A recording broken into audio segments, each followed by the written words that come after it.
반갑습니다. 승주준입니다. 영상을 혹시 처음 보시는 분들은 구독과 알림 설정까지 해주시면 감사하겠습니다.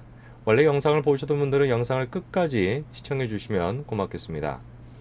제가 일전에 그런 말씀을 드린 적이 있습니다. 대한민국에 정말 여러 가지 기념일들이 있지만 그 여러 가지 기념일 가운데 국가를 위해서 희생한 분들을 기리는 기념일은 다른 그 어떤 기념일보다도 더 우리가 존경심을 가지고 임해야 된다. 그렇게 말씀드린 적이 있습니다.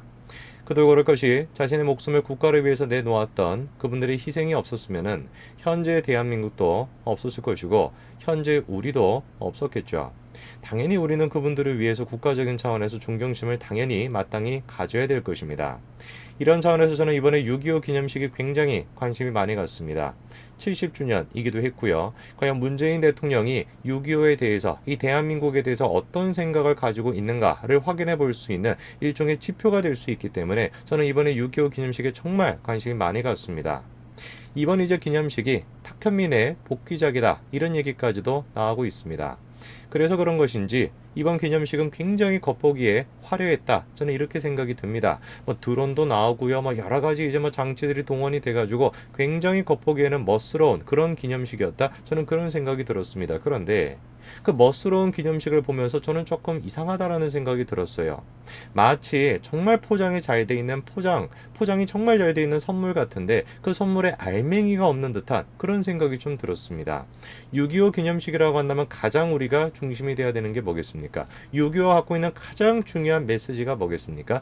다시는 이 땅에 그러한 비극적인 일이 있어서는 안 된다. 다시는 북한으로 인해 가지고 그 비극적인 사태가 발발해서는 안 된다라고 하는 메시지가 정확하게 있어야 되는데 그 메시지가 없었던 것이죠. 오히려 그 메시지가 없다라는 것을 감추고 숨기기 위해서 겉보기에만 화려하게 치장을 한 것이 아닌가 그런 생각이 들 정도였습니다. 그런데 이번에 놀라운 또 충격적인 사실 한 가지가 밝혀졌습니다. 오늘 저는 그거에 대한 이야기를 좀 말씀드리고자 합니다. 같이 한번 보시죠. 자, 문재인 대통령은 취임 후 처음으로 이번에 6.25 기념식에 참석을 했는데요. 자, 그런데 이번에 동아일보에서 다음과 같은 단독 기사가 나왔습니다. 6.25 추념식 때 연주한 애국가 도입부가 북한의 애국가와 유사하다? 이런 얘기가 나온 것인데요. 자, 내용을 보시니까 다음과 같이 나와 있습니다. 70주년 기념식에서 KBS 교향악단은 트럼펫 등의 연주를 전주에 삽입한 편곡된 애국가를 연주했다라는 것이죠. 추념식 진행자가 애국가 제창 순서를 알린 후 오늘 애국가는 6.25 70주년을 맞아 관악기와 오르간으로 새롭게 연주된다. 이렇게 얘기를 했다라는 겁니다. 근데 문제가 되는 것이 뭐냐? 이날 연주된 편곡된 애국가 전주 부분이 북한의 애국가에 삽입되는 전주 음정과 거의 유사하다 이런 지적이 나왔다라는 겁니다. 저는 저 기사를 보고 정말 제 두 눈을 의심했습니다. 왜? 기사 내용이 믿기지가 않는 거예요. 6.25 어떤 날입니까? 국가를 위해서 자신의 목숨을 희생했던 그분들을 기리는 날이에요. 그분들은 무엇을 위해서 목숨을 희생했던 것이죠? 간단한 것입니다. 북한으로부터 이 나라를 지키기 위해서 자신의 목숨을 내놓았던 그런 분들인 겁니다. 그런데 그 6.25 기념식에서 북한의 애국가와 유사하게 편곡이 된 애국가가 울려 퍼졌다. 이거를 과연 우리가 어떻게 생각을 해야 될까요? 제가 도저히 믿기지가 않아가지고 도대체 뭐가 똑같다라는 것이냐 한번 찾아봤습니다. 여러분 한번 들어보시죠. 자, 먼저 우리가 북한의 것부터 들어보겠습니다. 전주가 이렇게 시작이 됩니다. 굉장히 좀 웅장하고 판파레같이 이렇게 소리가 나오죠. 그리고 이제 두 번째는 이번에 6.25 기념식에서 울려 퍼진 편곡된 애국가입니다. 전주를 들어보시죠. 어떠십니까, 여러분? 거의 똑같죠? 저도 음악에 굉장히 관심이 많은 사람이에요. 근데 저한테 저 두 가지를 지금 들려주고 야 뭐가 지금 대한민국의 것이고 뭐가 지금 북한의 것인지 한번 구분을 해봐라. 저 구분을 못할 것 같아요. 이거는 유사하다 수준을 뛰어넘어가지고 이거 베낀 거 아닌가? 이런 생각이 들 정도로 굉장히 지금 두 가지가 똑같습니다. 여러분들이 들으시기에도 그러시죠? 우리가 질문해봐야 되는 건 이거예요. 도대체 뭐냐 이게 KBS 교향악단에서 지금 편곡을 했다라는 것인데 어떤 생각을 가지고 지금 저런 식으로 편곡을 했는지 우리가 확인을 해봐야 되는 거 아니겠습니까? 한번 보시죠. 그 사람들의 입장을. 자, 보훈처는 일단 이렇게 얘기를 했습니다. 70년 만에 귀환하시는 147분의 국군 전사자를 위해 국민적 감동과 웅장함을 주고자 KBS 교향악단의 별도 편곡을 의뢰를 했다라는 것이죠. 자, 그런데 연주에 참여한 한 관계자가 이렇게 얘기합니다. 행사 전날 편곡된 악보를 받았고 그에 맞춰 연주를 했다라는 겁니다. 북한 애국가 전주와 같은지는 전혀 몰랐다라는 것이죠. 자, 그러니까 일단 보훈처는 지금 KBS 교향악단으로 책임을 조금 전가하는 듯한 느낌을 보여주고 있고요. 그리고 또 연주자들 같은 경우는 전날 악보를 받아가지고 이런 식으로 북한이랑 비슷한지 전혀 알지를 못했다라는 것입니다. 자, 이제 포인트가 되는 것이 뭐냐? 도대체 그러면은 편곡을 한 KBS 교향악단의 입장은 뭐냐? 자, 이렇게 얘기합니다. 트럼펫 등 금관악기로 정해진 화성 안에서 하는 팡파르다 보니 듣는 이에게 익숙한 편곡이 필요했다. 절대 북한 노래를 참고한 게 아니다. 이렇게 얘기를 했다라는 거예요. 저는 지금 저 얘기를 들으면서 어느 정도 이해가 되기도 합니다. 정해져 있는 화성 안에서 팡파르를 만든다라고 했었을 때 쓸 수 있는 금관악기도 어느 정도 정해져 있는 것이고 익숙한 멜로디를 하다 보니까 저런 좀 유사한 멜로디가 나온 것 같다. 저런 얘기를 하는 것인데 음악적으로 생각해 봤을 때 분명히 이해할 수가 있어요. 그런데 제가 지적하고 싶은 포인트가 뭐냐? 음악을 하는 사람들은 당연히 뭐 북한의 멜로디랑 비슷하다 그거 모를 수도 있죠. 저도 몰랐어요. 왜? 아니 북한의 애국가를 뭐 언제 들어보겠습니까? 제가 생전 처음 북한의 애국가를 제가 들어본 거니까 저 사람들도 마찬가지로 모를 수 있다 이해가 된다라는 겁니다. 그래서 제가 문제를 지적하고 싶은 이 지금 사태의 책임은 누구한테 있는 거냐? 보훈처에 있다라는 것입니다.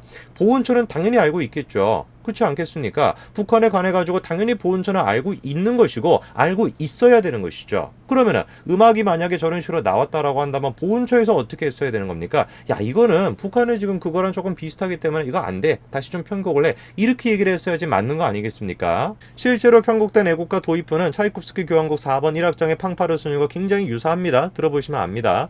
귀에 익숙한 선율을 활용해 편곡한 것인지 북한 애국가 일부 버전에 삽입된 전주와는 무관하다라고 해명을 했다라는 거예요. 그런데 문제가 되는 게 뭡니까? 정부가 다른 행사도 아닌 6.25 70주년 추념식에서 연주된 애국가 도입부가 북한에서 자주 흘러나오는 그 애국가 연주 전주와 비슷한데도 이를 사전에 점검하지 못한 데 대해 행사 준비에 소홀했다는 지적이 당연히 나올 수밖에 없는 것이죠. 저는 그래서 이 사태의 본질은 KBS 교향악단, 음악을 하시는 그분들의 문제가 있는 것이 아니라 그거를 사전에 겸허하지 못한 이 지금 보훈처에 있는 것이다. 그리고 문재인 정부에 있는 것이다. 저는 그런 생각이 듭니다. 아마 영상을 보시는 대부분의 분들도 북한 무슨 거기서 나오는 애국가를 언제 들어보겠습니까?